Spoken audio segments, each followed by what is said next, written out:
Julien, la catégorie des utilitaires compacts, c'est la plus importante dans le guide de l'auto cette année et souvent, à chaque année, on revient avec cette catégorie-là parce qu'il y a des modèles qui sont très importants et des véhicules qui sont vendus à gros volume au Québec et au Canada. Ah, tout le monde les aime beaucoup, on reçoit beaucoup de questions aussi sur ces véhicules-là. Oui. Et cette année, une nouvelle fois, j'ai envie de dire, c'est le Toyota RAV4 qui est un des meilleurs achats et c'est logique parce qu'il était déjà meilleur achat avant la refonte. Là, c'est un nouveau modèle qui arrive pour 2026 et une nouvelle fois, il est au sommet et il remet encore une coche par rapport à ses concurrents.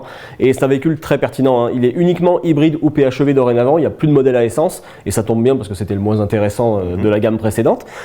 Très performant, véhicule très sobre aussi, parce que le modèle hybride qui peut consommer moins de 6 litres au 100 en moyenne, c'est quand même très impressionnant pour un véhicule de ce poids et de cette taille. Le PHEV très puissant aussi, on dépasse les 300 chevaux. C'est quand même incroyable de se dire qu'un VUS compact peut accélérer aussi fort qu'une sportive il y a quelques années, même si c'est pas tant utile en vérité.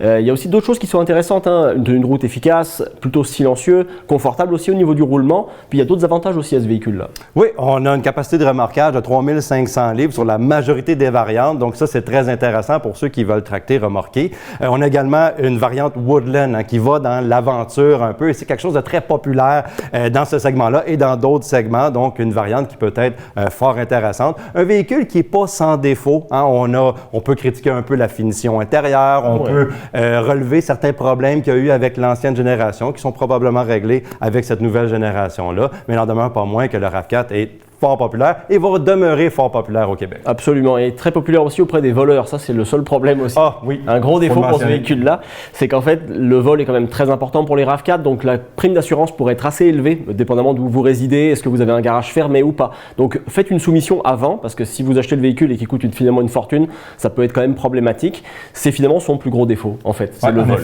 Et le vol, c'est aussi un problème pour le deuxième modèle qu'on plébiscite cette année, c'est le Honda CR-V. Le Honda CR-V qui suit le RAV4 de très près. On copie un peu la technologie, on copie un peu les stratégies, mais c'est un véhicule qui est fort populaire. On offre une variante hybride qui est intéressante, mais une variante hybride qui est un petit peu moins frugale que chez Toyota. Je pense que chez Honda, on n'a pas maîtrisé tout à fait dans cette catégorie-là qu'est-ce qu'on veut offrir aux consommateurs et être aussi compétitif que chez Toyota, qui demeure à l'avant-plan au niveau de l'hybridation. Donc, c'est pas toutes les versions qui sont hybrides comparativement au RAV4. Donc, ça, c'est quand même une caractéristique à considérer. Il faut payer plus cher pour avoir une motorisation hybride. On a également une variante aventurière qui est la Trail Sport avec le CR-V. Donc ça aussi, ça peut être intéressant. Un véhicule, somme toute, une bonne recommandation d'achat. Oui, absolument. Très spacieux lui aussi. Une bonne tenue de route, assez engageant à conduire, confortable. Une bonne valeur de revente aussi. Une assez bonne fiabilité aussi globale. Pour l'instant, il n'y a pas de problème particulier qui ont été relevés. Donc deux bons achats. On a quand même mis un coup de cœur cette année au RAV4 pour l'ensemble de l'œuvre parce qu'il a vraiment il a placé la barre très très haut cette année. Mais dans les deux cas, RAV4 ou CR-V, vous ne vous tromperez pas avec ces véhicules-là.